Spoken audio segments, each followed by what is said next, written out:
खरं तर उत्तर प्रदेशचे मुख्यमंत्री योगी आदित्यनाथ हे त्यांच्या कडक प्रशासनामुळे ओळखले जातात. ते कधी कोणावर बुलडोजर चालवतील हे सांगता येत नाही, म्हणून त्यांना बुलडोजर बाबा अशी सुद्धा ओळख मिळाली आहे. मागच्या आठवड्यापासून आयलो मोहम्मद हा ट्रेंड ज्या उत्तर प्रदेशमधल्या बरेलीपासून सुरू झाला, त्या बरेलीमध्ये जातीय दंगल होणार होते. मात्र पोलिसांनी वेळीच हस्तक्षेप केला आणि ही दंगल झालीच नाही. त्यावेळी मौलाना तौकीर रजा यांच्या इशाऱ्यावर हे सगळं घडणार होतं. त्यांच्यावरतीच योगी आदित्यनाथ यांनी बुलडोजर चालवलाय. पण मौलाना तौकीर रजा यांची ही काही पहिली वेळ नाहीये. यापूर्वीही अनेक वेळा ते वादात राहिलेत. कोण आहे मौलाना तौकीर रजा आणि काय आहे बरेलीचं एकूण प्रकरण पाहूयात. नमस्कार, मी अर्णित जोशी आणि आपण पाहत आहात कट टू कट. बरेलीमध्ये जे दंगे झाले त्याच्या आधीच योगी सरकारने लोकांना चेतावणी दिली होती, पण तरीही हे लोक रस्त्यावर उतरले होते. हे प्रकरण थोडक्यात काय आहे जाणून घेऊयात. कानपूरमध्ये जेव्हा पैगंबर मोहम्मद यांच्यावर प्रेम व्यक्त करणारे मोठे पोस्टर्स व बॅनर्स लागले होते, तेव्हा काही लोकांनी त्याला विरोध केला. तुम्ही तुमच्या देवावरचं प्रेम व्यक्त करू शकता, मग आम्ही आमच्या खुदावरचं प्रेम का व्यक्त करू शकत नाही, अशी भूमिका तेव्हा बरेलवी मुस्लिम संघटनेने घेतली. त्यावेळी आयलो मोहम्मद हे वाक्य बॅनर्स, पोस्टर्स आणि सोशल मीडियावरून रस्त्यावरच्या मोर्चांमधून पुढे आलं. काही ठिकाणी हिंसाचार, दगडफेक आणि गोंधळ झाला. पोलिसांनी शेकडो लोकांवर गुन्हे दाखल केले, अनेकांना अटक केली, तर काही ठिकाणी इंटरनेट सेवा बंद केली. बरेलीमध्ये तौकीर रजा खान यांच्यासह काही धार्मिक नेत्यांवर कारवाई झाली. योगी सरकारने स्पष्ट संदेश दिला होता की कायदा हातात घेणाऱ्यांवर कठोर कारवाई होईल आणि अशांतता निर्माण करणाऱ्यांच्या मालमत्तेवरही कारवाई होईल. सरकारकडून संदेश मिळूनही लोक रस्त्यावर उतरले होते. योगी सरकारने त्यांच्या विरोधात ऍक्शन घेतली आणि ते म्हणाले की मौलाना कदाचित विसरलेत की राज्यात कोणाचं सरकार आहे. राज्यात कोणीही कायदा हातात घेऊ नये आणि कोणालाही स्वतःहून निर्णय घेण्याचा अधिकार नाहीये. उपद्रव करणाऱ्यांना कडक शिक्षा दिली जाईल. रस्ते बंद करण्याची धमकी दिली होती. आम्ही कर्फ्यू, नाकाबंदी होऊच दिली नाही. त्यांच्या येणाऱ्या पिढ्या पण दंगा करायला विसरून जातील, अशी ऍक्शन आम्ही त्यांच्यावर घेतली आहे. योगी आदित्यनाथ असं म्हणतात, योगी सरकारने तौकीर रजा खान यांचे भाऊ मोहसिन रजा आणि अनस यांच्या अवैध बांधकामांवर सरळ बुलडोजर फिरवून कारवाई सुरू केली.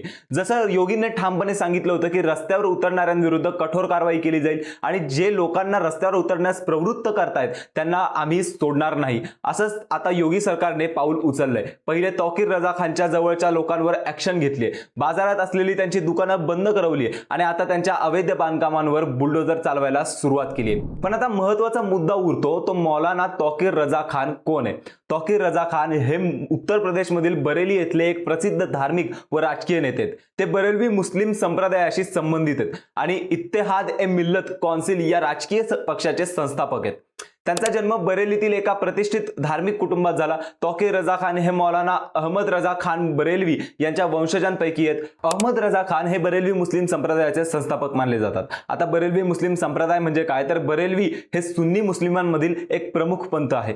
त्याची स्थापना 19व्या शतकात मौलाना अहमद रजा खान बरेलवी यांनी केली. बरेलवी हा शब्द बरेली या शहरावरून पडलाय. या संप्रदायातील लोक पैगंबर मोहम्मद यांच्यावरील प्रेम, आदर आणि त्यांची शिफारस मानण्यावर भर देतात. बरेलवी संप्रदायाच्या अनुयायांना बरेलवी म्हटले जाते कारण या पंथाची मुळे बरेली शहरात आहेत. थोडक्यात तौकीर रजा खान हे बरेलवी संप्रदायाचे धार्मिक राजकीय नेते असून आयलो मोहम्मद या आवाहनातून त्यांनी मोहम्मद पैगंबरांप्रती निष्ठा व प्रेम अधोरेखित केलंय. तर बरेलवी मुस्लिम म्हणजे जे पैगंबर मोहम्मद, संत, पीर, सुफी परंपरा आणि धार्मिक सण उत्सवांच्या माध्यमातून इस्लाम जगतात. मुस्लिम समाजातील हक्क, इस्लामाविषयीचे मुद्दे आणि धर्माशी निगडीत घटनांवर हे नेहमीच थेट भूमिका घेतात. मौलाना तौकीर रजा खान यांचा राजकीय प्रवास मुख्यतः अल्पसंख्याकांच्या प्रश्नावर केंद्रित राहिलाय. त्यांनी अनेकदा धर्माच्या प्रश्नांवर आंदोलने केली. ते अनेकदा उत्तर प्रदेशातील निवडणुकांमध्ये काँग्रेस किंवा समाजवादी पक्षासोबत आघाडी करून मुस्लिम मतदारांवर प्रभाव टाकत आलेत.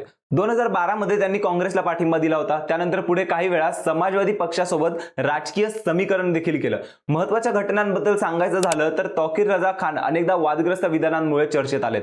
त्यांनी नुपूर शर्मा प्रकरणात पैगंबर मोहम्मद यांच्यावरील अपमानकारक वक्तव्याविरोधात मोठे आंदोलन केले होते. त्यावेळी त्यांच्या समर्थकांनी आंदोलनाला हिंसक वळण दिलं आणि त्यानंतर त्यांच्यावर कारवाई करण्यात आली. गुन्ह्यांच्या नोंदीबाबत पाहिल्यास तौकीर रजा खान यांच्यावर उत्तेजक भाषण, धार्मिक भावना भडकावणे, जमावबंदींचे उल्लंघन, हिंसाचाराला प्रोत्साहन देणे यासारख्या आरोपांखाली अनेक गुन्हे दाखल आहेत. वेगवेगळ्या घटनांमध्ये त्यांना अनेकदा अटक करण्यात आली आहे. 1982 1982 मध्ये त्यांच्यावर पहिला खटला चालवला गेला, तेव्हा ते दहशतवादाला प्रोत्साहन दिल्यामुळे त्यांना अटक केली गेली होती. तसंच 2010च्या दशकातही त्यांच्यावर हिंसाचार भडकवल्याचा आरोप ठेवून काही दिवस तुरुंगात ठेवण्यात आले होते. 2023 मध्ये तर त्यांनी हिंदू राष्ट्राची मागणी करणाऱ्या लोकांवर गुन्हे दाखल करण्याची मागणी देखील केली होती, पण सरकारने त्याकडे दुर्लक्ष केलं. आणि अलीकडेच आय लव्ह मोहम्मद आंदोलनानंतर बरेलीमध्ये झालेल्या हिंसाचारानंतर पुन्हा त्यांच्यावर कारवाई करण्यात आली आहे. त्यांना पोलिसांनी ताब्यात घेतलंय. त्यांनी आय लव्ह मोहम्मद आंदोलनाला उघड समर्थन दिलं, त्यामुळे बरेली आणि आसपासच्या भागात मोठा तणाव निर्माण झाला. जनता आणि पोलिसांमध्ये संघर्ष झाला. त्यात तब्बल 21 पोलीस अधिकारी जखमी झाले. त्यानंतर तौकीर रजा खान आणि त्यांच्या 7 सहकाऱ्यांना अटक करण्यात आली. त्यांना 14 दिवसांची न्यायालयीन कोठडीत पाठवण्यात आलं. या घटनेनंतर पोलिसांनी 2000हून अधिक लोकांविरुद्ध FIR दाखल केलाय आणि 31 जणांना ताब्यात घेतलंय. आणि हे फक्त आता घडत नाहीये, याआधीही पोलिसांनी त्यांना अनेक वेळा ताब्यात घेतलं होतं, चौकशी केली होती, त्यांच्या कार्यक्रमांवर बंदी घातली होती. एकंदरीत पाहता तौकीर रजा खान हे बरेलवी संप्रदायाचे मोठे धार्मिक नेते असून राजकीय क्षेत्रातही त्यांनी प्रभाव निर्माण केलाय. मात्र त्यांच्या कारकिर्दीला नेहमी वादग्रस्तता आणि आंदोलने जोडली गेली आहेत. धार्मिक भावना जागून लोकांना एकत्र करून उपक्रम राबवल्यामुळे ते सरकारच्या नजरेत अनेकदा आलेत. त्यांच्या विरोधात गुन्हे दाखल होणे, अटक होणे ही बाब वारंवार घडलेली आहे. तरी सुद्धा मुस्लिम समाजात त्यांचा प्रभाव आणि लोकप्रियता आजही कायम आहे. तौकीर रजा खान नेहमीच इस्लाम धर्मावर आधारित विचार मांडतात. एकंदरीत पाहता आय लव्ह मोहम्मद हा ट्रेंड केवळ धार्मिक श्रद्धेचा विषय नसून त्यांनी राजकीय व सामाजिक वादांना जन्म दिला.